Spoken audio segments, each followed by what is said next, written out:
Xo'sh, shogirdlarim, yana bitta e'tibor beringlar mana. Bunisi saldori chiqib ketgandan keyin yirtilib ketgan holati, bu tomoni quruq holatda turibdi mana. Ishlari ham chotki holatda turibdi. Egasi bano narsani bo'shab ketdi deb o'ylagan. Bo'shab ketgan deb o'ylagani uchun qotirgan. Qotirganda qanday e'tibor bering nima bo'lyapti. Ko'ryapsizlarmi? Buni ichiga saldor tiqiladi, tiqilmaydi emas. Lekin bu narsani bo'shroq qilib qo'yib qo'yadi o'zi ko'p kishi. Bu zirillab ishlaganda hisobiga mana shunday qilib saldor chiqaveradi. Uni nima qilish kerak?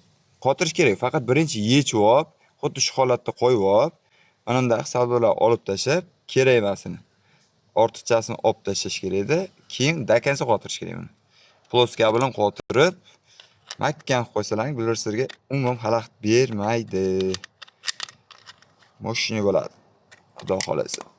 Endi xudo xolasa endi sardor bu yerdan chiqmaydi. Chiqqanda ham ana unga rezinkalarga umuman ziyon yetkazmaydi. Saldorda ishlagan narsani salniga o'lyapti, saldorda ishlamaganniki o'lmagan, chotki turibdi. Hammaga rahmat.